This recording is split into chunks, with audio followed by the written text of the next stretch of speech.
Salut à tous et bienvenue sur MLS Time, le podcast 100% MLS. On se retrouve aujourd'hui à l'aube de la troisième journée déjà de MLS pour donner les dernières actus qui sont tombées et bien sûr la présentation des match-up. Alors sans plus attendre, c'est parti pour un nouvel épisode de MLS Time.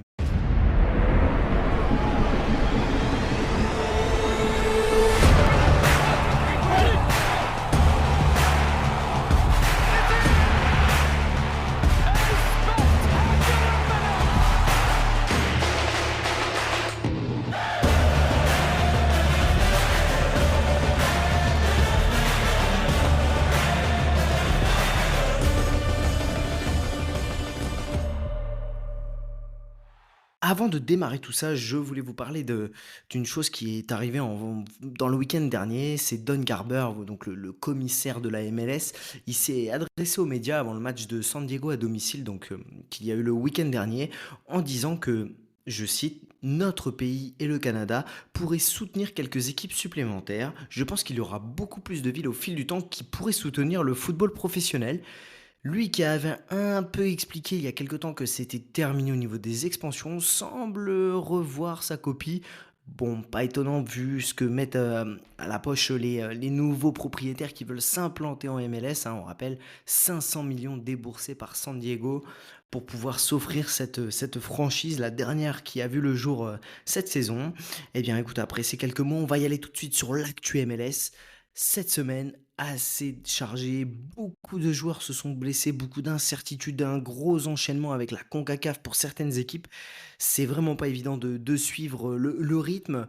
On va démarrer du côté de New York, où le NYCFC, qui est dans le dur dans ce début de saison, leur coach a indiqué encore une fois qu'il attendait des recrues sur cette période de transfert, parce qu'il a besoin de profondeur et il a besoin également de qualité dans cette équipe qui semble en grande difficulté malgré leur match nul 2-2 contre Miami. On rappelle, hein, ils ont joué à 11 contre 10 une grande partie du match. Une équipe qui s'est repris la semaine dernière, c'est Portland qui s'est bien repris avec une victoire, avec de la réussite, comme on l'a dit dans le débrief, 1-0. Alors cette semaine, on a Dario Zuparic qui était blessé, qui est de retour à l'entraînement complet. Maxime Crépeau s'entraîne à part. On a Miguel Arrojo qui attend toujours son visa au Pérou. Et Santiago Moreno est de retour à l'entraînement complet pour nous ravir. Le maestro de cette équipe qui va vraiment faire du bien avec son retour. Donc quelques retours du côté de Portland certainement à prévoir. C'est encourageant, hein, cette équipe qui avait pris une gifle au premier match, qui s'est bien repris au deuxième, mais qui va avoir un déplacement hors conférence cette semaine et ça peut s'avérer un peu plus compliqué. Du côté de Toronto, qui est aussi en difficulté, alors Lorenzo Insigne, comme vous l'avez vu la semaine dernière, n'était pas dans le groupe et il s'entraîne toujours, mais bon, je pense que comme le coach et le directeur général l'ont dit, il ne compte plus sur lui, donc je suis pas sûr qu'on revoie Lorenzo Insigne tout de suite. Peut-être s'il y a besoin quand même d'ajouter de la qualité à cette équipe, parce qu'à un moment, bah voilà, ça reste un joueur de qualité. Je pense que ils vont peut-être être bloqués et devoir faire appel à lui pour espérer gagner des matchs, parce que pour le moment, c'est compliqué du côté de Toronto. Leur coach Robin Fraser a confirmé il y a quelques minutes avant que je lance l'enregistrement que Richie Laryea est blessé aux ischio-jambiers. Il ne jouera pas ce week-end, il est toujours en cours d'évaluation pour voir combien de temps il sera absent. Et Henry Wingo, lui, est incertain pour ce week-end, donc ça ne s'arrange pas du côté de Toronto. Une autre équipe où ça ne va pas du tout, ils ont perdu cette nuit en CONCACAF Champions Cup contre une faible équipe, c'est le LA Galaxy, hein, qui, je vous rappelle la liste des blessés, Ricky Puig, Sanabria, du coup à la clavicule, Pinsil, Yamane, Cuevas et la recrue Nascimento, donc qui a recru Nascimento, qui a reçu son visa, comme le disait Greg Vanney, mais il a une gêne au niveau de l'aine, il n'a pas encore fini sa pré-saison, donc clairement, il est certainement pas sûr qu'il joue ce week-end. Greg Vanney a également donné des infos sur Yamane en disant que c'était une blessure mineure de grade 1 qui dure d'habitude 10 à 2 semaines, mais bon, ça fait déjà 2 semaines, donc compliqué. Cuevas souffre lui d'un problème également aux ischio-jambiers et ça devrait pas être du long terme de ce que Vanet a dit. Pinsil travaille toujours pour revenir dans le groupe. Sanabria s'est fait une fracture de la clavicule, donc va être absent un long moment. Sachant qu'en plus, je lis mes notes en même temps, ce n'est pas une fracture complète et ça peut être un peu plus problématique quand ça se fracture pas et que ce sont des fissures. En tout cas, et les Galaxies, il y a vraiment un gros problème. Alors, OK, il y a beaucoup de blessés, mais Greg Van Ness, ça fait 4 ans qu'il est là et ça fait maintenant quelques saisons où il y a beaucoup de blessés. Je pense qu'il y a vraiment une remise en question au niveau de son staff parce que le nombre de blessés qu'il y a sur les 3 dernières saisons du côté du LA Galaxy, je sais pas s'ils ont pas de data pour gérer les charges de travail des joueurs, mais c'est quand même pas normal qu'il y ait autant de blessés dans un effectif. Un effectif où tout va bien, c'est Charlotte. Alors Dean Smith dit qu'ils veulent toujours recruter. Je ne sais pas si vous avez eu l'occasion de voir Onside MLS. Dean Smith s'investit vraiment beaucoup auprès du directeur sportif dans le recrutement. Je pense que Dean Smith a un CV où il peut se permettre de dire il me faut ce joueur, il me faut ce joueur. Donc voilà, il cherche toujours un arrière gauche. C'est vrai que Tim Rim est quand même meilleur selon moi dans l'axe, mais il fait vraiment le boulot à gauche. Nilfasha Berchimas, la jeune pépite de Charlotte, va devoir subir une opération donc pour une fracture au pied gauche, voilà, au niveau d'un de ses os. Ça devrait prendre 12 semaines. Garincha disait qu'il avait pris un peu le boulard après un stage au Bayern, un stage à Manchester United. À 15-16 ans, c'est normal, mais voilà, retour à la réalité pour lui. Une équipe en difficulté aussi sur ce début de saison, c'est Nashville, mais Jacob Schaffelburg est tout proche d'un retour à l'entraînement et Julian Gaines reste lui toujours out. On arrive du côté de Montréal où là c'est très compliqué. Alors le week-end dernier, Tony Marinaro nous disait que Bryce Duke, il aurait reçu des offres d'autres clubs de MLS, donc apparemment pas désiré du côté de Montréal. Clark et Campbell s'entraînent avec le groupe, donc Clark était malade. Piet et Sinchuk s'entraînent mais sans ballon. Neil et Vrioni sont avec le ballon mais de leur côté. C'est assez compliqué d'y voir clair dans cette équipe qui va aller à Vancouver, qui est en grande forme et qui a encore fait un excellent match nul à domicile cette nuit contre Monterrey. Donc Montréal peut être en difficulté sur le synthétique de Vancouver ce week-end. Une autre équipe où il y a une grosse actu, alors c'est l'actu principale, c'est Messi, c'est du côté de Miami. Mascherano est à la fois bavard mais assez casse-noisette pour rester poli. On voit que Callender n'est toujours pas à l'entraînement. Il nous a dit qu'il devait aller voir un spécialiste parce que sa blessure aux adducteurs ne semble pas se soigner. Chelo Vegant est blessé. Robert Taylor manquait à l'appel à l'entraînement. On nous a également dit, alors Yann Frey, vous avez vu qu'il avait pris un carton rouge la semaine dernière pour avoir attrapé Ethan Bartlow au cou devant l'arbitre. Miami a fait appel en disant que c'était pas justifié. Bon, Mascherano a dit qu'il espérait faire encore un ou deux recrutements. Il y en a un qui semble bien parti, c'est le jeune Balthazar Rodriguez qui serait à un pas de signer à Miami. Donc suivre, Fafa Pico, il est présent à l'entraînement, mais il fait un travail individuel pour revenir de sa blessure. Et je sais pas si vous avez vu le week-end dernier, la parodie du siècle un peu, c'est Houston qui a dû s'excuser du fait que Messi ne vienne pas jouer. Je trouve ça complètement débile. Alors, ce qui est complètement débile, c'est peut-être aussi d'augmenter n'importe comment les prix des places quand Miami vient dans votre stade. Mais bon, quand je vois le communiqué de Houston qui sort juste avant le match pour s'excuser dès qu'on sait que Messi ne vient pas, je trouve ça complètement débile. Enfin, voilà, ok, Messi, c'est un peu la vache à lait de la MLS, mais je trouve ça complètement fou. C'est plutôt à Miami peut-être de s'excuser, mais certainement pas au club qui reçoit, qui n'est pas responsable. Ils ont même dit qu'ils allaient aller jusqu'à offrir des places pour des prochains matchs à leurs supporters. Enfin, c'est complètement dingue ce que Messi entraîne en MLS. Et Mascherano, donc pour revenir sur la santé de Messi, disait qu'il avait subi une surcharge musculaire.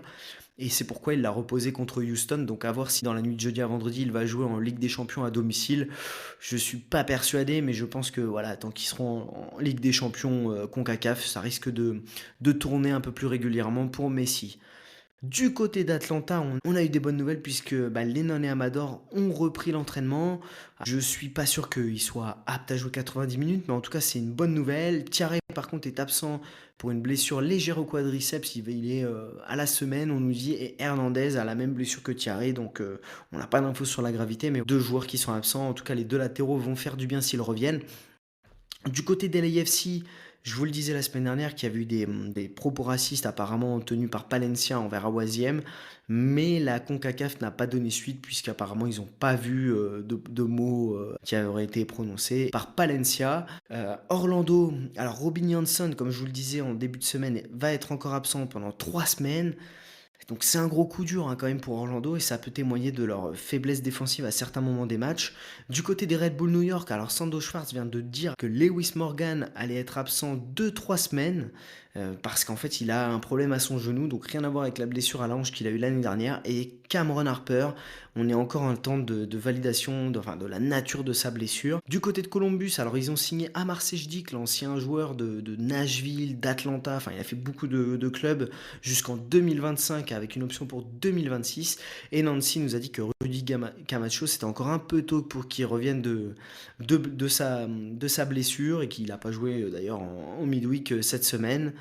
Et ils ont pris d'ailleurs une gifle donc, contre LAFC avec un énorme Denis Bouanga. On passe du côté de Cincinnati. Alors, Matt Miazga et Valenzuela sont pas encore prêts, nous a dit Pat Noonan. Oriano a fait son retour donc dans la nuit de mercredi à jeudi en CONCACAF Champions Cup. Pat Noonan nous a également dit aujourd'hui qu'Evander allait bien. Donc, il est sorti à la 85e du match après avoir reçu un coup au dos, un coup de genou dans le dos précisément. Et c'est pour ça qu'il a dû céder sa place. Et Pat Noonan englobe la blessure d'Evander et d'Alzi en disant que même s'il s'entraîne pas jusqu'au match, il pourrait jouer, donc il leur donne du repos supplémentaire. New England, alors il y a une bonne nouvelle, c'est que Ivasic et pas Icardi, comme j'ai pu le tweeter sur X, qui s'est luxé un doigt de la main la semaine dernière et qui a continué de jouer, il s'est fait remettre le doigt en place et il s'est entraîné toute la semaine, donc il devrait être apte à jouer. On a appris il y a quelques minutes également de la part de Bradley Carnell que Jan Glavinovic, le jeune défenseur central, est au jour le jour, donc proche de pouvoir faire son retour. Marcus Anderson est toujours absent. Et Nathan Ariel, qui intéresse beaucoup de personnes, est éligible ce week-end, mais il n'est pas apte à jouer 90 minutes, donc on va sûrement le voir entrer en cours de match. Et pour terminer sur les actus de la semaine, on a Vancouver. Donc on nous a dit qu'il y avait un intérêt pour Dominic Fitz, le joueur de Vienne, qui est vraiment le maestro de cette équipe, de l'Austria. Tom Bogert a démenti cette info, mais il y a un article en même temps qui est sorti en Autriche disant qu'il y avait bien eu une offre d'à peu près 3 millions de Vancouver. Donc à 3 millions, j'ai envie de vous dire, foncez. Mais bon, Tom a dit qu'il y avait d'autres pistes qui avaient été évoquées du côté de Vancouver. Et le coach a dit que Jayden Nelson, donc, qui est sorti blessé à la 5e minute cette nuit en CONCACAF, est sorti par précaution. Il a senti que ça avait tiré, mais il n'y a pas de lésion, donc il est au jour le jour. Et pour finir sur ces news de la semaine, il y en a une qui vient de tomber puisque j'actualise en même temps mon fil d'actu Twitter, c'est que Raúl Ruiz-Diaz serait en discussion avec Salt Lake qui cherche un numéro 9 pour éventuellement s'engager avec eux. Je pense que ça peut être très intéressant. Ruiz qui était indiqué à un moment du côté du Pérou, apparemment n'a pas signé et pourrait rebondir à Salt Lake, donc vraiment intéressant à suivre. Et bien après toutes ces infos, écoutez, on va partir sur ce qui intéresse les joueurs de fantasy mais également les parieurs, c'est les match-ups de la journée à venir. Allez, on se retrouve tout de suite pour aborder tout ça. On est parti sur la journée numéro 3 qui arrive ce week-end. Alors comme la semaine dernière, je vais vous faire les match-ups à éviter, les match-ups intéressants et les match-ups qui sont selon moi très intéressants. On va commencer par les match-ups à éviter et le match entre Seattle et LAFC, deux équipes qui ont joué cette semaine. Pour moi, les deux meilleures équipes de la conférence Ouest, c'est vraiment le match à éviter. Je pense qu'on peut avoir un match assez serré à Seattle avec moins de 2,5 buts. C'est vraiment illisible, hein. Les deux équipes enchaînent beaucoup. Seattle fait beaucoup tourner. Je pense que LAFC, qui a gagné 3-0 à Columbus, peut se permettre peut-être de mettre l'équipe type et de faire tourner la semaine prochaine. Donc je pense qu'on peut retrouver quand même un joueur comme Denis Bouanga. Mais Philadelphie a sorti un gros match et enfin un clean sheet cette midweek. Donc je pense qu'il faut se méfier de ce match. Ça peut être fermé. Donc peut-être jouer les joueurs plutôt défensifs des deux côtés. Un autre match, donc c'est Atlanta qui reçoit la grosse équipe des Red Bull New York, hein. Comme je vous le dis, moi les Red Bull New York, c'est une équipe qui me donne vraiment confiance en son jeu et en son collectif. Atlanta, ils doivent réagir vraiment à domicile. Et les Red Bull New York doivent confirmer avec un déplacement qui sera pas évident. Je pense qu'on va avoir des buts des deux côtés, au moins 2,5 buts. Et si je devais dire des joueurs qui sont buteurs, en tout cas décisifs, je vois bien Almiron et Forsberg, hein, ou Forsberg, un des deux au moins, qui soit décisif dans ce match.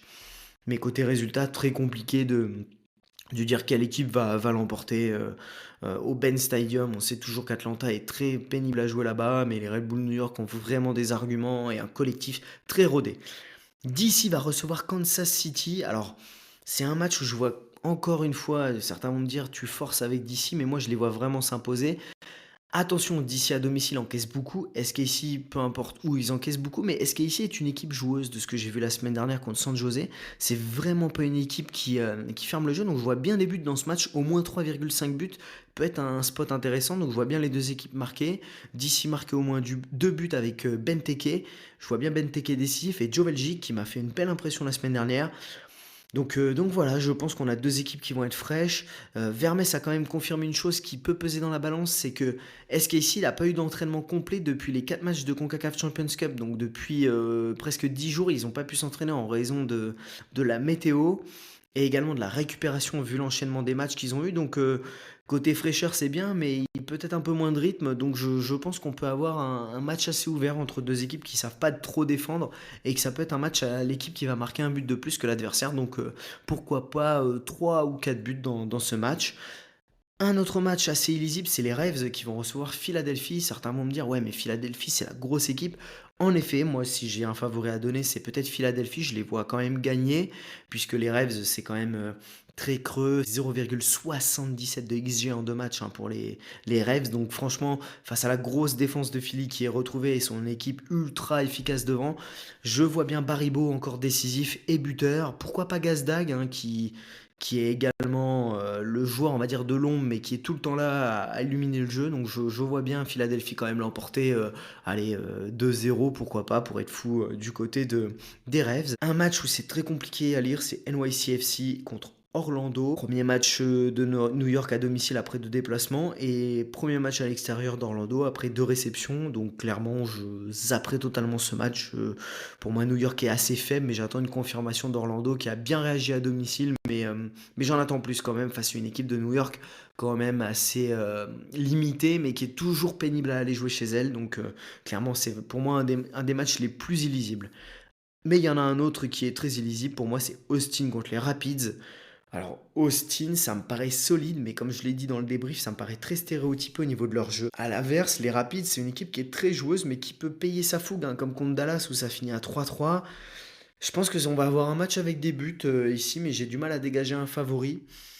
J'ai beaucoup d'interrogations sur ce match. J'attends un peu de réponse du côté d'Austin parce que leur attaque de feu va encore mettre un peu de temps à se roder. Les Rapids ont enchaîné un peu. Vraiment, ouais, c'est compliqué à lire. Un match qui risque d'être équilibré. J'éviterai vraiment ce match. Un autre match que j'éviterai, c'est Nashville-Portland. Nashville est ultra dépendant de Mukhtar. Alors je les vois quand même marqués parce que Portland se déplace hors conférence et c'est pas l'assurance tout risque, on l'a vu au dernier match et si Max Crepeau n'est pas au but, bon ça peut poser un peu problème. Mais c'est surtout que Portland a pris une gifle hein, quand ils sont allés à Vancouver, donc voilà, ils ont beaucoup de réussite au dernier match sur le coup franc de Pereira qui passait au milieu de toute la défense, donc c'est quand même assez illisible, mais je dirais bien que je vois Takzet qui a été très bon au dernier match ou Mukhtar se montrer encore une fois dans ce match et pourquoi pas bah, David Pereira da Costa qui a été décisif et qui semble prendre le jeu à son compte et les coups de pied arrêtés. Bon, il a marqué sur un coup de pied arrêté, donc je pense que éventuellement si on peut avoir un penalty, ça peut être lui le tireur hein, en effet. Et de l'autre côté, bon, on sait que c'est Mukhtar. Un match dans les montagnes entre Salt Lake et San Diego. Alors San Diego qui va arriver sans Lozano qui va être out. Ils sortent de 2 premiers matchs très solides avec 2 clean sheets. Salt Lake qui a battu avec un clean sheet Seattle le week-end dernier. Clairement, wait and see, je pense qu'on peut avoir un 0-0 des familles dans ce match. Donc je jouerais plutôt les stacks défensifs si j'étais dans un fantasy foot et que j'avais à jouer sur les joueurs de Salt Lake et de San Diego. L'Inter Miami va recevoir Charlotte. Alors là, si j'avais une petite pièce à mettre, je la mettrais sur Charlotte, puisque Miami, alors on connaît pas encore la compo au moment où Georgis va jouer dans la nuit de jeudi à vendredi son match de CONCACAF. Je pense que c'est une équipe qui est assez faible en face, ça risque d'un peu tourner. Je serais pas étonné que Suarez et Messi soient sur le banc. Mais bon, Miami va enchaîner quand même 2 matchs à domicile, donc je me dis au niveau fraîcheur, ça peut être moins pire. Je vois bien quand même Charlotte faire la surprise et s'imposer hein, avec un nouveau Zaha décisif dans ce match. Et Charlotte ou match nul pour les parieurs me paraît être un spot intéressant. Pas sûr qu'on ait beaucoup de buts. Donc clairement, ouais, je pense que c'est un match qui est illisible, mais je vois quand même Charlotte favori. Et l'autre match, et j'en ai parlé sur X, où je vois vraiment des cotes, puisque j'ai regardé les cotes qui sont totalement disproportionnées, c'est LA Galaxy contre Saint-Louis. Saint-Louis était à plus de 4 ce matin. Et Saint-Louis match nul à plus de 2, je trouve ça totalement fou quand on voit que les Galaxiens ont encore perdu contre une équipe Peanuts cette nuit. Franchement, Saint-Louis a pas fait un grand deuxième match, il s'est cassé les dents contre Colorado au premier match. Je pense que c'est le moment. Saint-Louis va dégainer face à les Galaxies qui va devoir, s'ils veulent continuer en Ligue des Champions, faire tourner, mine de rien. Donc je vois bien Marcel Hartel en fin décisif et Saint-Louis marquer plus de 2 buts dans ce match, hein, puisque de toute façon les Galaxies est très dépendant des miracles, des coups d'éclat de Peck. Donc comme je vous le dis pour le moment, j'éviterai sincèrement d'aller jouer sur LA Galaxy. On va passer aux match-ups qui sont intéressants selon moi. Il y en a un, c'est Columbus-Houston. Alors, petit bémol quand même, Houston n'a pas joué cette semaine et Columbus a joué en CONCACAF Champions Cup et s'est fait gifler 3-0 par LAFC. Houston va encore traverser et aller du côté de la conférence Est. Donc attention, c'est quand même une équipe qui donne des buts. Son coach s'est encore plaint. Ils ont donné quasiment 5 buts depuis le début de saison. Columbus a certes joué en midweek et je pense qu'avec le 3-0, le score est scellé pour LAFC. Donc je les vois peut-être jouer sérieusement et s'imposer à domicile. Après, vous sortir un buteur, je dirais plutôt un joueur décisif, ce serait Diego Rossi et Russell Rowe qui surprend devant. Un autre match que je vois intéressant, mais pareil, attention, il y a eu la CONCACAF Champions Cup, c'est Cincinnati qui va recevoir Toronto. Cincinnati est une équipe très solide, mais que je trouve un peu fatiguée, même s'ils ont fait un gros match. Vu qu'on vient d'apprendre qu'Evander va peut-être être mis au repos, je me dis méfiance, mais Toronto est quand même une équipe faible et je vois Cincinnati l'emporter en marquant plus de 2 buts à domicile. Mais Toronto, attention, c'est une équipe qui a déjà mis 4 buts, même si elle en a encaissé 6 en 2 matchs. Et donc, pourquoi pas un but des deux équipes et un score 2-1 ou 3-1 pour Cincinnati, voilà, pour les gourmands. Dallas qui va recevoir Chicago, je mets Dallas vraiment favori dans ce match. Je pense que Chicago est une équipe encore en rodage et qui se cherche. À l'inverse, Dallas c'est déjà très intéressant et ils vont enfin jouer à domicile puisqu'on ne l'avait pas noté, mais Dallas n'avait encore pas joué à domicile et s'était déplacé 2 fois et ils ont fait quand même 4 sur 6 points en déplacement avec un match quand même à Houston et un autre à Colorado qui sont 2 déplacements pas évidents. Ils ont mis 5 buts. Donc même s'ils en ont pris 4, je pense que ça va être une équipe plus solide à domicile. Et je vois bien Moussa buteur une nouvelle fois et un doublé. Je pense que le doublé est envisageable. Lucho décisif, je le vois vraiment que ce soit à l'assist ou au but. Donc vraiment, je vois Dallas l'emporter avec plus de 2 buts marqués. Et pourquoi pas aller quand même les deux équipes qui marquent et plus de 2,5 ou plus de 3,5 buts dans ce match. C'est vraiment un match qui m'inspire plus sur le niveau offensif et les forces offensives de ces deux équipes. Une autre équipe que je vois s'imposer, mais bon, toujours pareil, l'histoire de CONCACAF avec la Midweek, c'est Vancouver qui va recevoir Montréal. Franchement, sans la CONCACAF, je les mettais ultra favoris. Vancouver, avec tous les absents qu'il va y avoir du côté de Montréal, et même si un joueur comme Ryan Go a joué 90 minutes et qu'ils ont fait un gros match contre Monterrey, je les vois s'imposer en marquant plus de 2 buts face à Montréal. Et bien sûr, s'ils sont titulaires, Ryan Go, Brian White et des joueurs à prendre et à avoir dans vos équipes ou dans vos paris. Et enfin, le dernier match que je vois vraiment très intéressant, c'est San Jose qui va recevoir Minnesota, 6 sur 6 pour le moment, avec 6 buts marqués pour San Jose qui va rejouer à domicile. Minnesota, la semaine dernière, a galéré contre Montréal, il a fallu un grand Yeboah. Donc je vois vraiment San Jose s'imposer en marquant plus de 2 buts. Chicho ou Joseph, c'est compliqué de choisir, mais par contre je vois bien Espinoza être décisif. Et pourquoi pas un clean sheet de San Jose, donc les joueurs comme Rodriguez ou le gardien Daniel vont être intéressants à jouer pour moi ce week-end. Donc ouais, je pense que San Jose peut même marquer 2 ou 3 buts à domicile, ils vont avoir une énorme force de frappe. Eh bien écoutez, je vous remercie d'avoir été encore si nombreux comme je vous le dis régulièrement. N'hésitez pas à commenter, à liker l'épisode, même l'émission sur Spotify si vous pouvez mettre 5 étoiles, c'est vraiment que vous êtes au top. Pareil sur YouTube ou sur les autres plateformes. En tout cas, c'est un énorme plaisir de vous retrouver encore cette semaine. J'espère qu'on va encore avoir une pluie de buts. Et je vous réserve une surprise ce week-end ou en tout début de semaine prochaine avec un épisode très spécial qui va sortir. Et pour information, j'ai récupéré l'épisode avec Garincha. Je suis ultra heureux, je vais vous le proposer la semaine prochaine. Donc potentiellement, semaine prochaine, on est sur 4 épisodes de MLS Time. J'espère que vous êtes prêts. En tout cas, je vous souhaite une excellente fin de semaine et une belle journée de MLS ce week-end. Allez, à très vite pour un nouvel épisode de MLS Time.